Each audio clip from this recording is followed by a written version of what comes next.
FRITZ has fired the first warning shot ahead of his clash with Carlos Alcaraz at the ATP Finals in Turin.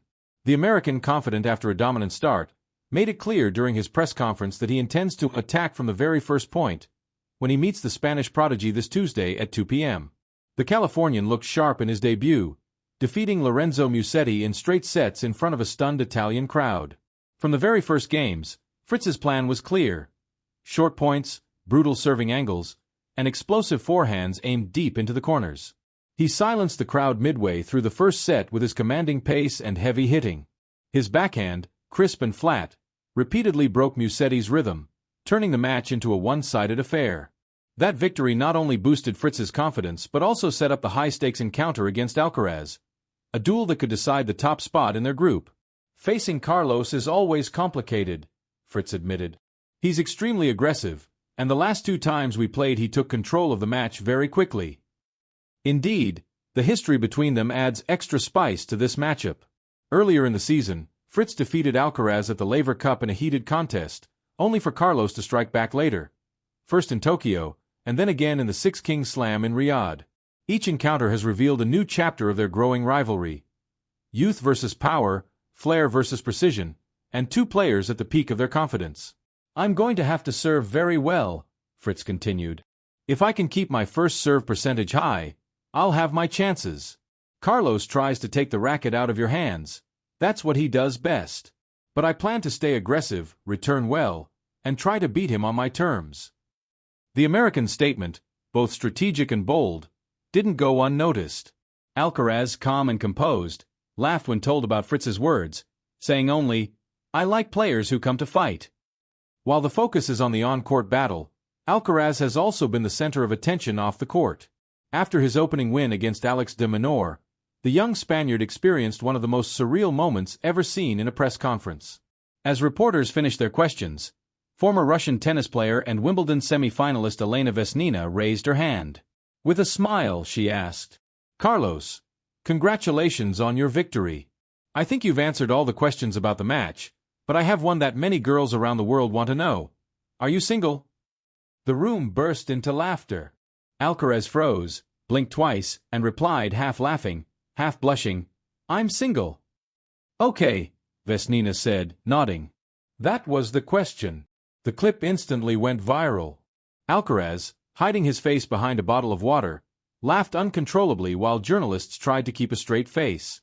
It was a light-hearted reminder that behind the pressure, titles, and rankings, the 22-year-old still carries the charm and humility of someone grounded despite global fame. Novak Djokovic's unexpected withdrawal from the ATP Finals has completely changed the dynamics in Turin, and nobody benefits more than Carlos Alcaraz. The Serbian legend, who had just captured his 101st career title in Athens after defeating Lorenzo Musetti, shocked the tennis world by announcing that a shoulder injury would keep him out of the tournament. Djokovic's decision instantly altered the group balance. His absence not only opened the door for Musetti to re-enter the competition, but also handed Alcaraz a massive competitive advantage.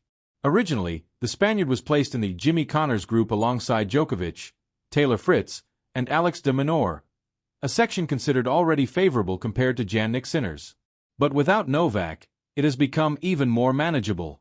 On paper, Alcaraz's group now includes world numbers 4, 7, and 9, a less intimidating trio compared to Sinner's lineup, which features world number 3 Alexander Zverev, number 6 Ben Shelton, and number 8 Felix Auger-Aliassime.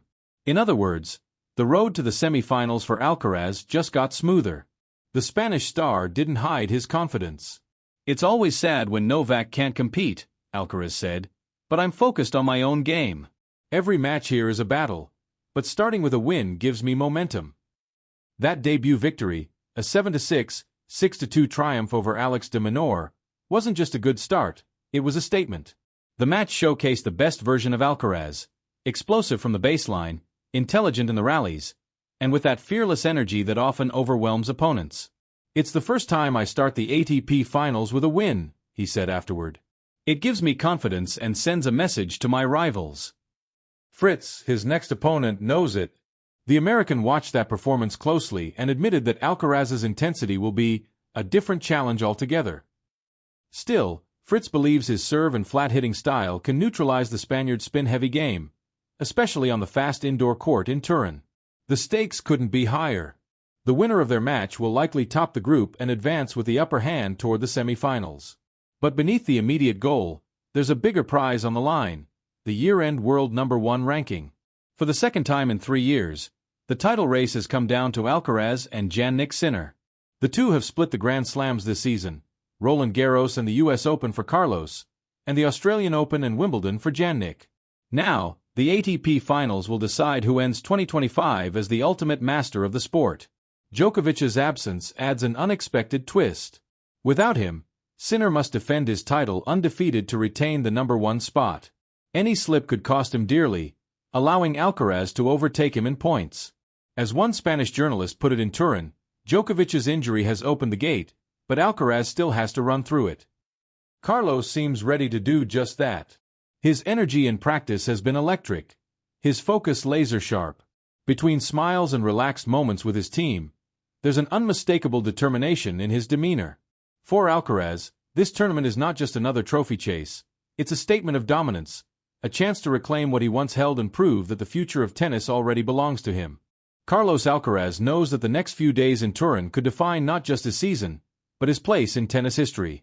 After Novak Djokovic's withdrawal and his strong debut victory, the path toward the year-end #1 ranking is wide open, and Carlos is determined to take it. This Monday, the ATP officially updated the rankings.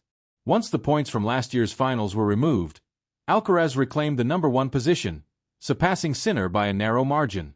It's the second time in his young career that he reaches the top spot during the final stretch of the year. And this time, the stakes are even higher.